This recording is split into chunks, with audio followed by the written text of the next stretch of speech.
सियासत में चाचा और भतीजे के रिश्तों की कई कहानियां हैं। बिहार में भी भतीजों ने चाचा का जीना मुहाल कर दिया है।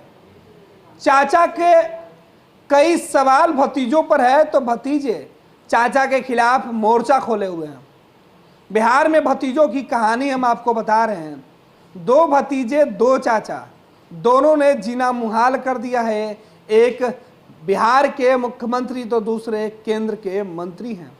बात कर रहे हैं मुख्यमंत्री नीतीश कुमार को। नीतीश कुमार के सामने जहां तेजस्वी यादव मोर्चा खोले हुए हैं तो चिराग भी नीतीश के सामने मोर्चा खोलते हैं, लेकिन इसका असर नीतीश को कम और उनके चाचा पशुपति पारस को ज्यादा होता है। दरअसल नीतीश के खिलाफ मुहिम में चाचा पशुपति चिराग के सामने खड़े हो जाते हैं। चिराग हमला तो नीतीश पर बोलते हैं, लेकिन पशुपति पर वो चोट लगता है। जख्म इस कदर गहराता है कि पशुपति पारस ने भतीजे चिराग पासवान पर कई गंभीर आरोप तक लगा दिए हैं। एक तरफ नीतीश सरकार की नीतियों के खिलाफ, नीतीश सरकार के एक्शन के खिलाफ नेता प्रतिपक्ष तेजस्वी यादव रिएक्शन देते हैं, तो दूसरे तरफ चिराग पासवान अब चाचा पशुपति पारस के सामने सीधे भिड़ने के मूड में हैं। आपको बता दें कि बिहार विधानसभा चुनाव के वक्त से ही चिराग पासवान ने नीतीश सरकार के खिलाफ मोर्चा खोल दिया। एलजेपी में रहते हुए चिराग और पशुपति पारस उस वक्त नीतीश के खिलाफ तो खड़े हुए हैं, लेकिन चिराग नीतीश से लड़ने में आगे बढ़े और पशुपति नीतीश के खेमे में ही चले गए। और यही वजह है कि अब पशुपति पारस अपने भतीजे चिराग पासवान के खिलाफ कई सारे राज बाहर कर रहे हैं। पशुपति पारस तो यहाँ तक कर रहे हैं कि उनके भतीजे चिराग पासवान उनकी हत्या कराने की साजिश तक रच रहे हैं। हालांकि चाचा और भतीजे के बीच की अदावत बिहार में सियासी पकड़ और अपने वजूद को बचाए रखने की लड़ाई का भी है। पासवान वोटरों पर सबसे ज़्यादा पकड़ पशुपति पारस की है या फिर भतीजे चिराग पासवान की, इस पर दोनों की लड़ाई छिड़ी हुई है। लेकिन इन दोनों की लड़ाई में नीतीश सरकार को फायदा पहुंचते हुए दिख रहा है।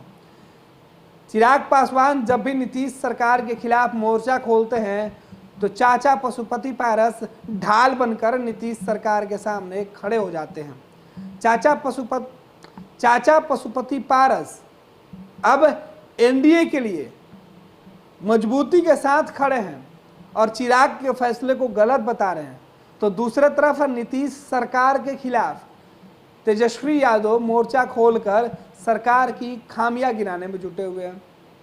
तेजस्वी यादव का कहना है कि नीतीश कुमार थके हुए हैं, स्वार्थी हैं और पलटू राम हैं। तो चिराग पासवान नीतीश सरकार के ऊपर भ्रष्टाचार के आरोप लगाकर उनको हर मोर्चे पर घेर कर नीतीश को जेल भिजवाने की कोशिश कर रहे हैं। और नीतीश को जेल भिजवाने की सोच के साथ चिराग ने एनडीए से नाता तोड़ा था, खास तौर पर जनता दल यूनाइटेड से। लेकिन चिराग पासवान के चाचा पशुपति पारस इस बात से नाराज हो गए कि चिराग अपने मन का कर रहे हैं, और यही वजह है कि पशुपति पारस ने लोजपा रामविलास पासवान की जो पार्टी थी उससे तोड़ दिया। तमाम सांसदों के साथ वो अलग हो गए, चिराग पासवान को अकेला कर दिया गया। चिराग बेबस होकर बिहार लौटे और बिहार में अपने दम पर अपने पिता के नाम के सहारे सियासत करने के लिए आगे बढ़े। इस पर भी चाचा पशुपति पारस कमबैक किए और बिहार में एनडीए के साथ मजबूत गठबंधन कर एमएलसी चुनाव में एक सीट लोजपा जो पशुपति पारस के पास है उसके लिए रिजर्व करवाकर नीतीश के साथ खड़े हो गए। तो चिराग अब भी भाजपा के प्रति प्रेम दिखाते दिखाते बेघर हो गए। जब चिराग पासवान बेघर हुए तो पशुपति पारस का दर्द भी छलका, लेकिन उन्होंने कहा कि रामविलास पासवान की स्मृति बननी चाहिए, हाजीपुर स्टेशन का नाम बदलना चाहिए, उन्हें भारत रत्न मिलना चाहिए, उनके नाम पर एक दिन की अवकाश होना चाहिए।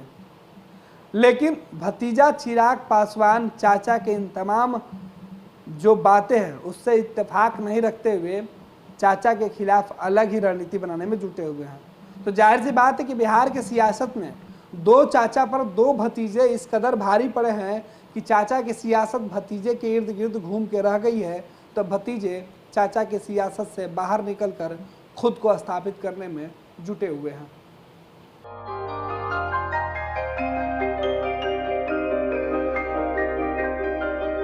इस कोविड पेंडेमिक में सब ये शहर छोड़कर अपने शहर अपने घर चले गए। हम लोगों का अपना शहर तो है, लेकिन वहाँ अपना घर नहीं। अगर सिचुएशन और खराब होता चला गया तो हम जाएंगे कहाँ?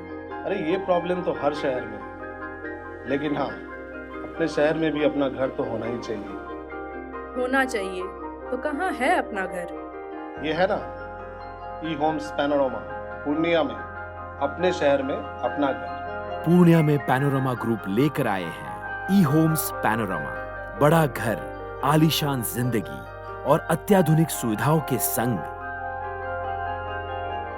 ई homes panorama, luxurious lifestyle redefined.